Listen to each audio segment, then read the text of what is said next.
unaombea wagonjwa pia. Unatembea ukiombea watu.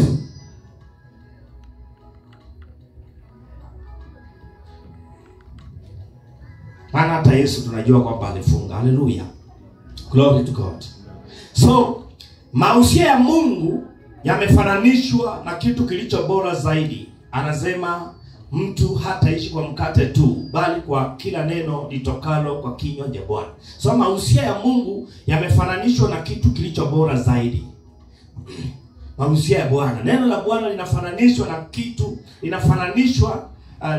neno la Bwana ama neno la Mungu limefananishwa kwamba ni kitu kilicho bora zaidi. Neno la Mungu ni kitu kilicho bora zaidi. Kitu kilicho bora zaidi. Ndio sababu anasema mtu hataishi kwa mkate tu, bali ataishi kwa kila neno litokalo kwa kinywa cha Bwana. Hallelujah. Glory to God. My friend, usikwepe neno la Bwana. Neno la Bwana ndio maisha yako. Neno la Bwana ni utambulisho wako. Neno la Bwana ni sauti ya Mungu katika maisha yako. Hallelujah. Usikwepe, usijitenge. Tembea katikati ya wengine. Glory to God. Kitabu ni Filemoni 1:6. Si kama ndio, lakini nisomee mtajua. Filemoni 1:6. Filemoni 1:6. Yeah. Sema ili kwamba ushirika wa imani yako ufanye kazi yake katika ujuzi wa kila kitu chema kilicho kwetu katika Kristo. Na pia mnanifundishia, mchukua kamera yangu mnamfundisha vizuri. Yaani mchukua kamera yangu wakitaka kuchukua huko nyuma, anapepa huku juu hivi, naona tu juu hivi ndio. Unamwambia inapelekwa kwa pole pole. Ile lina maji nyingi, si wazuri bwana. Wakati mtu anafanya kitu na ana maarifa zaidi, nyinyi mnaojua mnamsaidia. Ndio brotherhood. Jamaa anafanya hivi, ona sasa si anataka achukue huko nyuma. Anainua hivi, naona tu imepulika huku juu, alafu anashukisha pale. Sasa hizi video zangu zinakuwa na shida kweli. Mungu anisaidie. Kanapelekwa pole pole style. Sasa sijapata mashine ya kufanya editing. Hallelujah. Nikifanya mashine ya editing, hata akiinua huko juu tunakata huko juu. Lakini sasa jamani. So kulingana na Filemoni 1:6, njia mojawapo ya kuelewa kila kitu chema ulicho nacho ndani ya Kristo ni kutafakari neno la Mungu. Njia mojawapo ya kuelewa kila kitu chema. Njia mojawapo ya kuelewa kila kitu chema ni kulitafakari neno la Mungu. Kulitafakari neno la Mungu ni njia mojawapo ya kuelewa kila kitu chema ulicho nacho katika Kristo Yesu. Mfano niseme hivi. Nirudie. Njia mojawapo ya kuelewa kila kitu chema ni kutafakari neno la Mungu. Kulingana na Filemoni 1:6. Yaani kuelewa kila ambacho njia mojawapo ya kuelewa ulicho nacho katika Kristo Yesu. Maanake ni kulitafakari neno lake. Kutafakari kwa Biblia tulisema si kukaa chini alafu unanyamaza. Kutafakari unaweka kila ufahamu ambao umeujua kwa kutokea kwa neno la Mungu wa vile ulivyo ama kwa kila ambacho uko nacho katika Kristo, ninakichukua na kitaja. So nasema nimefanywa mtakatifu milele. Haleluya. Nimesamehewa milele. Mimi ni mwenye haki milele. So natamka kwa kinywa changu. Haleluya. Ni njia mojawapo ya kusaidia kuelewa zaidi vile ulivyo. Maneno unayotamka leo, hebu nikuulize, unajua kuna maneno uliyasema ukiwa mtoto mdogo mpaka leo unayakumbuka? Si maneno mengi, lakini kuna neno moja ama maneno mbili, si kweli? Kuna neno umeshaiambiwa ukiwa mtoto mdogo unalikumbuka leo. Haya, sasa unaweza niambia kuna maneno ya nyuma ambayo uliyawasa moyoni unayakumbuka leo? Yale uliwasa na huku yasema yaliisha hivyo. Hayana faida. So maneno unayotamka kwa kinywa chako ndio yanaleta mazao. Glory to God. Ndio itasalisha, ndio italeta matunda. So kutafakari kwa Biblia ni kuchukua ufahamu niliopokea na weka kwenye kinywa na tamka kwa sauti. Hallelujah. Glory to God. So kama mtu anateseka na hukumu, yani ile hali ya kujihukumu, umekosea unajihukumu, ukikosea unajihukumu, unahitaji ulitafakari neno la Mungu kwa wingi. Unajua kuna mtu anaweza akakosea, haina maana kwamba huwezi kosea. Unaweza ukakosea, unaweza ukatenda dhambi aina yote. Ukikosea, alafu hukumu unaanza kujihukumu. Sasa Mungu ananionaje? Kama Mungu ameniacha nini? Mambo yangu hayaendi vizuri kwa sababu nimekosea, mambo kama yale. Ukitaka kushinda hii hali ya kujihukumu, unahitaji kulitafakari neno la Mungu kwa wingi. Haleluya. Kwa wingi. Nasema hivi, kama mtu akiteseka na hukumu, unahitaji ulitafakari neno la Mungu kwa wingi. Unajua kujihukumu inaweza kuletea ugonjwa.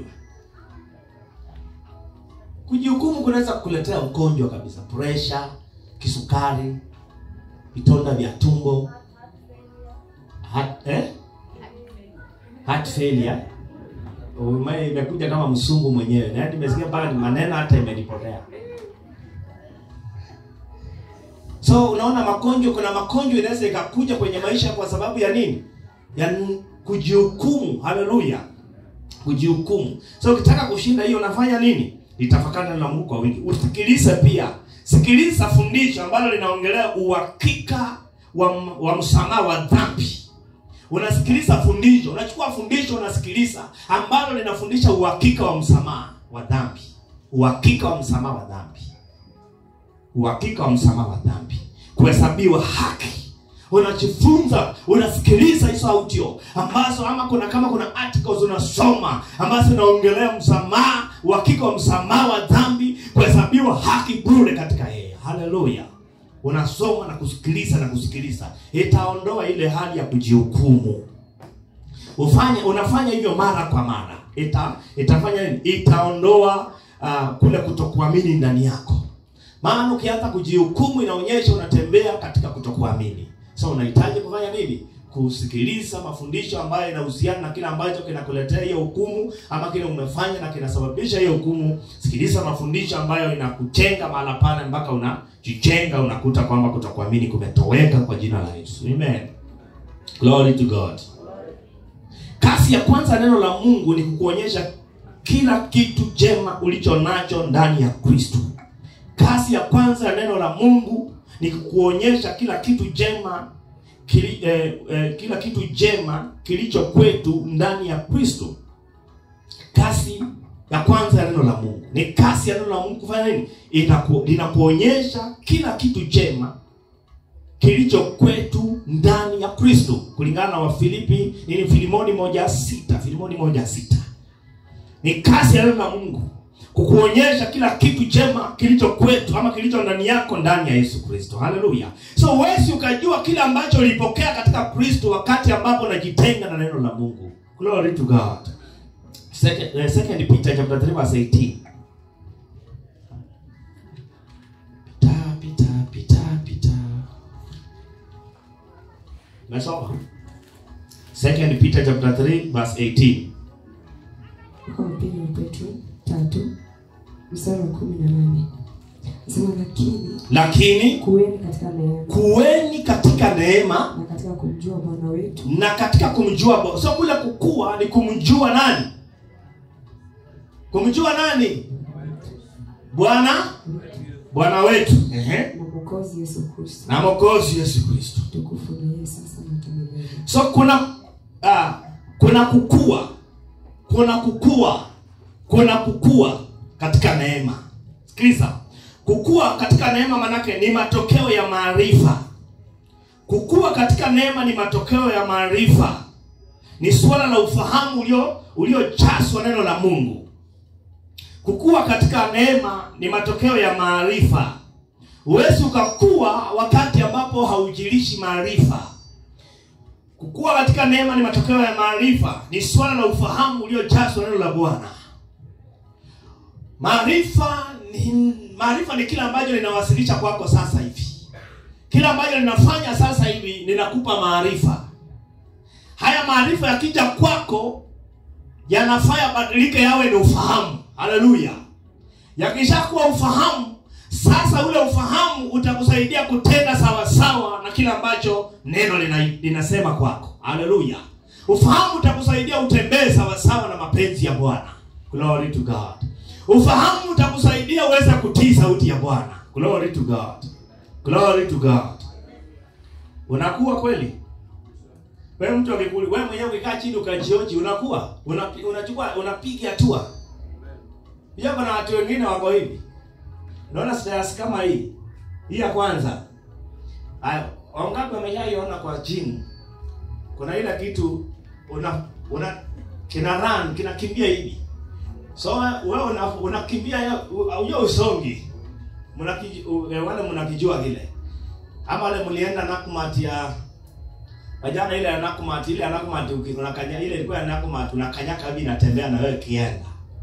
Mimi nasema hiyo unafanya kina vile kina move hivi, so wewe unafanya hivi ni mazoezi, so unakimbia lakini uendi mahali. So wewe ukikaa chini ukajioji, unatoka stairs unaenda kengine au uko tu pale. Najua watu wa Mungu tunajikasa huko kwa wokovu kweli. Na unaenda unatoa jasho kweli. Lakini hausongi. Uko pale. Unajua kuna watu kama hao hapo leo. Aya. Kwani hujui? Wapo. Tena kanisani. Sinje kanisa. Hawasongi. So mimi nakuuliza tu swali. Nataka wewe mwenyewe ukae ujioji. Kweli unasonga ama uko pale ndio unatoa jasho unang'ang'ana? Unapiga zoezi.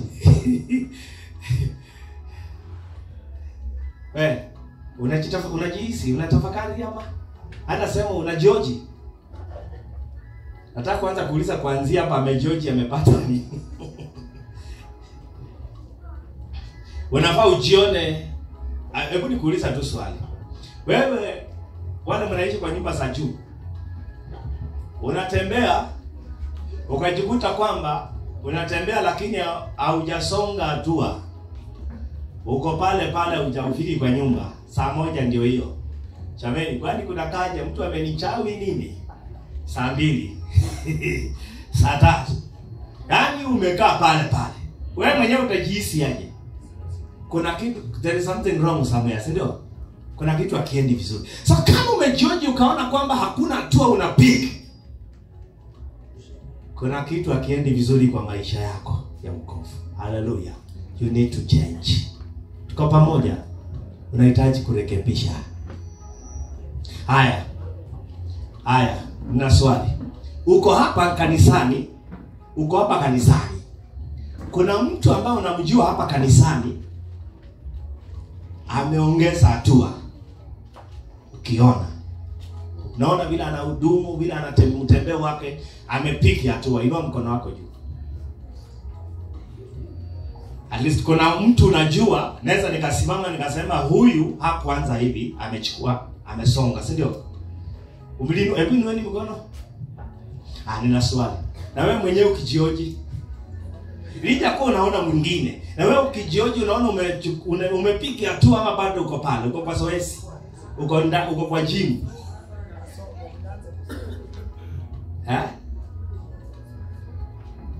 Unajua ukienda kwa gym, kuna wale wanainua misuli, kuna wale wanafanya, kuna wale ziko humo ndani.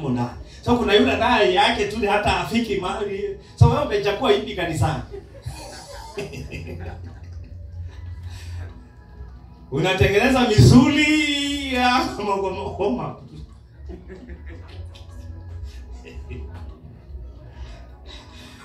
Nakuombea neema Mungu akubariki. Kabla mtu mwingine achakuainisha kwamba umekuwa, mtu wa kwanza kujua anafaa wewe nani? Hebu nikuulize, wakati unanona huwa hujui? Na wakati unakonda? So kabla mtu mwingine ajakwambia, hata wewe mwenyewe unaona nguo zimeanza hazitoshei. Ukijiangalia mashafu kwa kioo, umenona. So mtu mwingine alikwambia naona, na wewe umekula vizuri. Unakuwa tayari umefanya nini? Umejua. So wewe uko hapa George leo, kama hujachukua hatua, haujapiki, hujasonga, rekebisha mahali ambapo hapajakaa sawa sawa. Nataka kuona ukisonga kwa jina la Yesu. Amen. Glory to God. Bwana Yesu asifiwe. Glory to God. Na Mungu kama moka ni ajaambiwa leo, you are so smart. You are so smart. Ako chonjo Wonderful. Tumefurahi sana.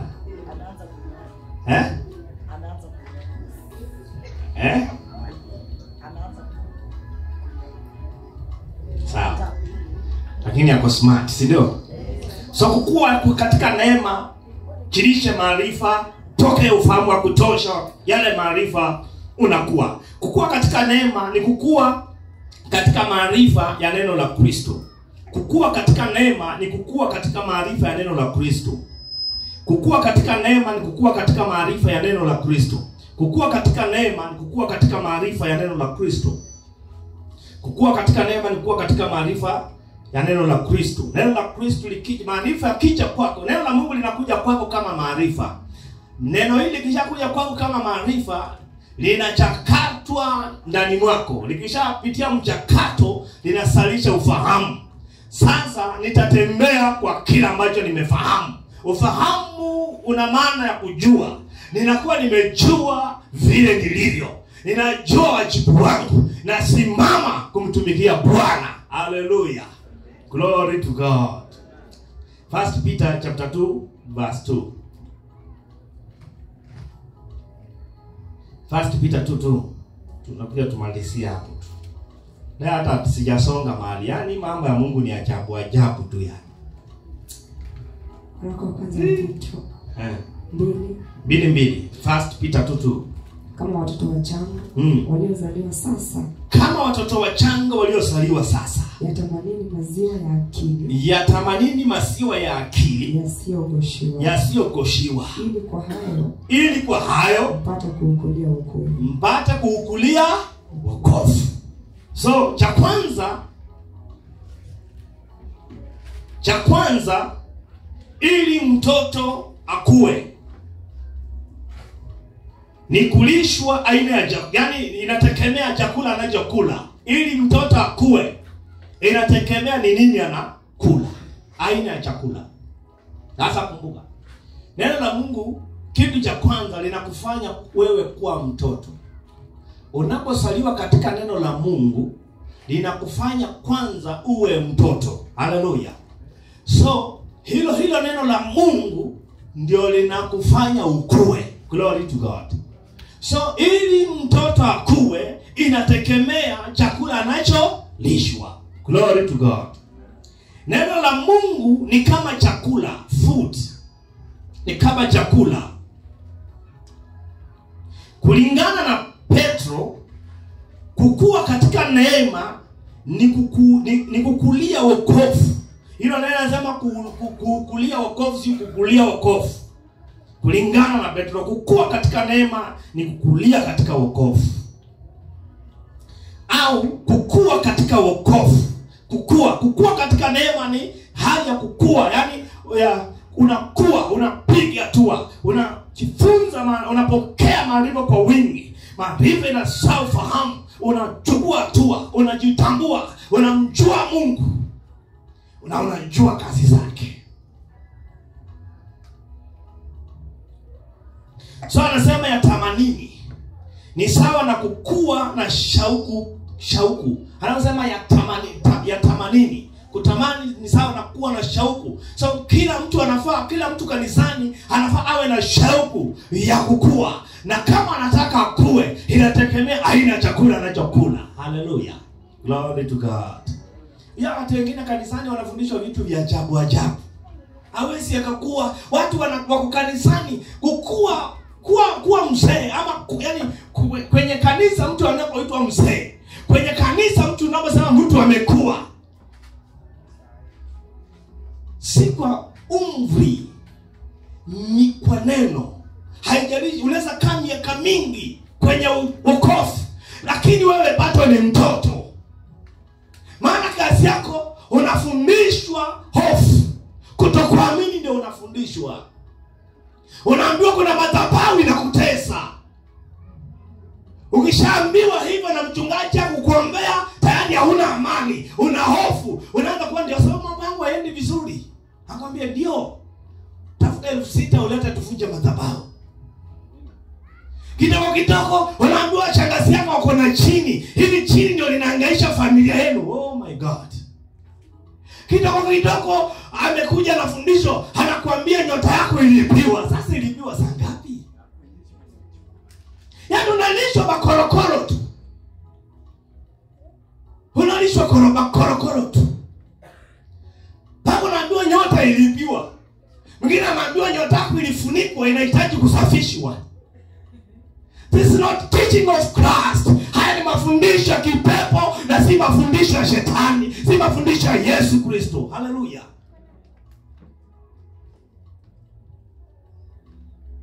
Leta pesa ya madhabahu. Kidogo unaambiwa, unajua wewe wakati ulisaliwa, kitovu chako wakati kilikatwa, shangazi yako alienda nacho. Na mpaka leo kipo. Na unaangalia uko na miaka 30, kitovu kiliwekwa. Yaani wanakufundisha vitu vya ajabu. Kidogo kitoka amebadilika, anakuletea chumvi, anakuambia hii ni chumvi ya utakaso. Ni chumvi ambayo kimwaka kwenye eneo lako la biashara, unainuka, wateja wanakuja. Yaani unapumbazwa. Maji kama hii. Hii maji ni pesa ngapi? Yaani wanadamu zitafanyaje? 30 bob, wengine hata ni 20 bob. Hii maji mtu anakuja anakuambia ameombea, ni maji ya upako, sasa leta ngiri moja. Wewe na akili nzuri, unaweza nunua hii maji na ngiri moja wewe. Unaweza nunua upako katika Kristo wewe, Yesu wewe. Hadi maji ya upako. Maji 30 bob. Ukitaka kujua ni mjinga tu kabisa kweli kweli, unanunua hii maji na ngiri moja. Hii real kabisa. Hii kitambaa yangu hii ni yangu tu na kujitumia hapa hivi. Sasa nikibadilisha niseme si unajua nakuwa na hii kitambaa ina upako kweli kweli. So leo nataka kuhamisha upako kwa mtu hapa leo. Na Bwana ameninenea, ameniambia yule nitampa hii kitambaa chako ni mando. 3,000. Nataka kuhamisha upako kutoka kwangu kuja kwako. Ilikuwa iwe 10,000, lakini Bwana ameniambia neema yake ipo. Na sadaka umetoa 20 bob ukaweka hapa. Lakini unasimama na miguu zako, hata una adabu, una aibu, unaleta 3,000 upewe kitambaa cha upako. Real. 3,000 hata uchoi toa kanisani kama sadaka. Lakini kitambaa ya 30 bob. Unanunua leo na ngiri 3. Real. Ndio sababu watu wamepumbazwa. Mchungaji anakaa anasema pesa iko ndani ya mama, hataki kuleta pesa hapa kwa sadaka. Anaenda analeta nywele. Anaambiwa Mungu amenielekeza akaniambia kuna hizi nywele mnanunua, hizi nywele si nzuri. Sasa kuna nywele amenielekeza kwamba ninunue nywele za upako.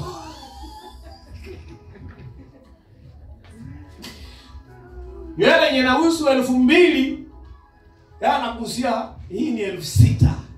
Hii ni upako, si ya kawaida. Na anakuambia hii nywele ukiweka kwa kichwa, yaani hela zinakufuata. Riziki kila mahali.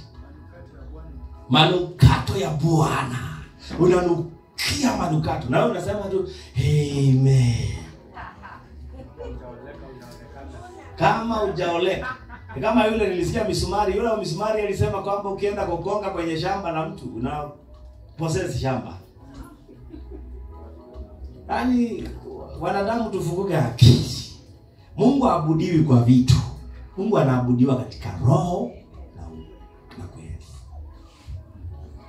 Sabuni ya kipande ni 20 bob. Nesa nunua. Leo imeletwa kanisani. Sabuni ya 20 bob. Unaambiwa hii ni 200. Lakini yeye mwenyewe yani watu wanafungua macho. Yeye anaona tu vizuri hii ni ya 20, lakini anakuja na 200. Mtu anakuja anaangalia hapa kanisani, naona jamaa wa mwana simu za nguvu. Na mwana simu ya fulani hiyo imenipendeza sana. Hapo anakuambia kuna namna ambavyo Mungu ananiongelesha hapa. Kuna mtu roho amemtafuta hapa tangu nilipokuja. Ndugu, simama. Ndugu anasimama. Roho Bwana anazungumza na wewe. Wewe unatoanga sacrifice kweli? Hapana pastor. Ya, tunaona. Toa huo atanganyi. Sijakuwa na amani tangu niingia hapa. Na ameshaona simu ya nguvu.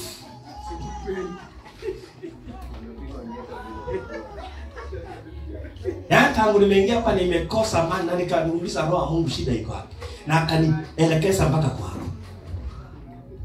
Ninaona ukubwa ndani yako. Ninaona utajiri. Naona utaendesha magari. Naona utajenga magorofa.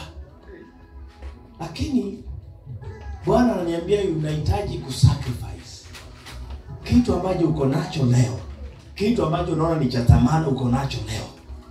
Unaweza kuwa uko na hela na kuna wakati mwingine either una hela either hata uko na simu.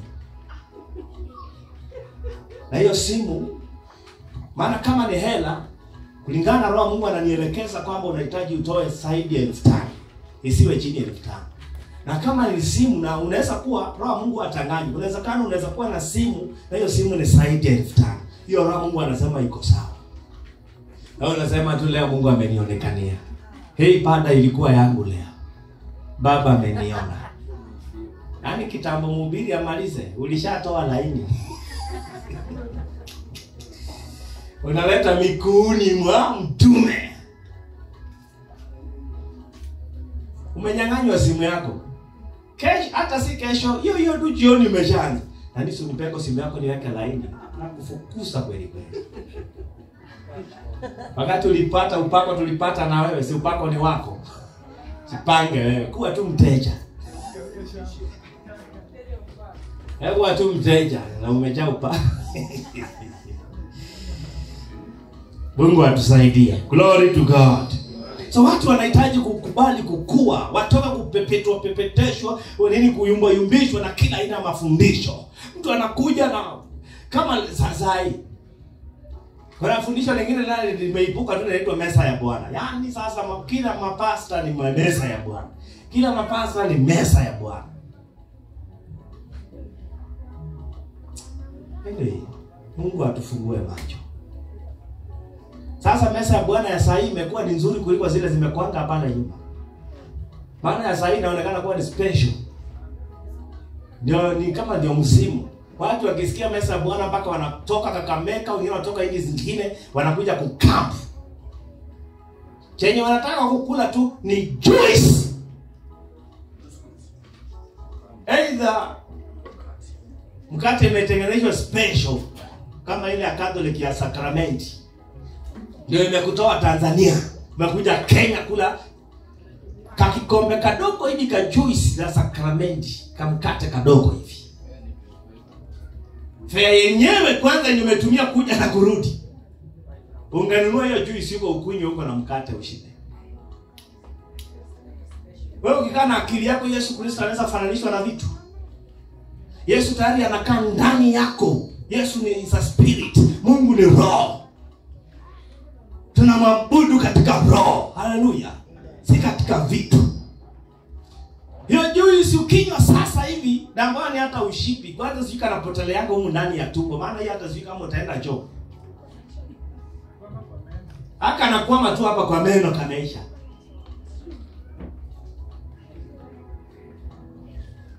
Tutoke kwenye ibada za mwili, tumwabudu Bwana katika roho. Haleluya.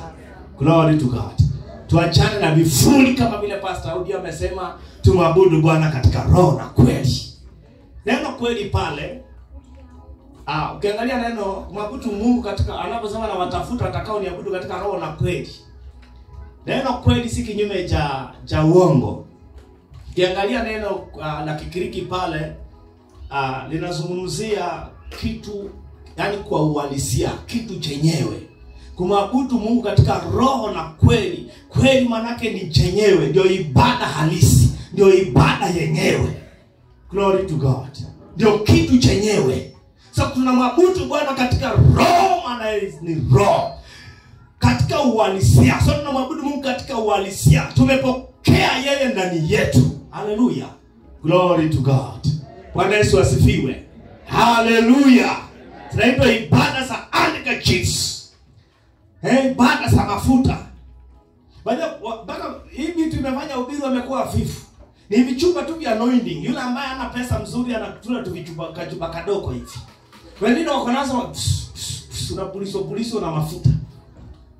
Yaani tumefanya hata ubiri sasa wamekuwa hafifu wa kuombea watu mapepo iondoke. Ndio pepo liondoke mpaka toa wajina lesu.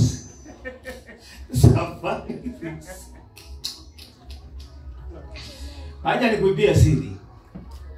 Mafuta ambayo ni hiyo wanaita anointing oil. Hiyo inaitwa nini? Chupa yake imeandikwa aje mama? Olive oil. Mafuta ya olive oil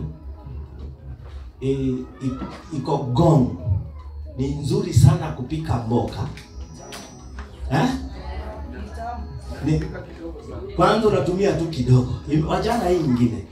Ndio unaona inauzwa very expensive. So olive oil ni mafuta ya mboga. Si mafuta ya kujipaka ukisema ni mafuta ya upako. So ukikuta mahali chukua wende upikie mboga yako. Hata si lazima upike, inaweza kutumika ikiwa mbichi. Hata inawekwa kwa juice nyingine. Inatengenezwa na juice. Unakunywa.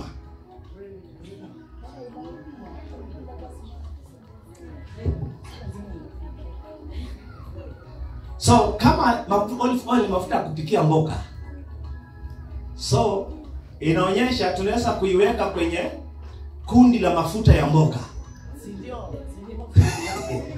Yeah. Yes. Yeah, man, wale wanatengeneza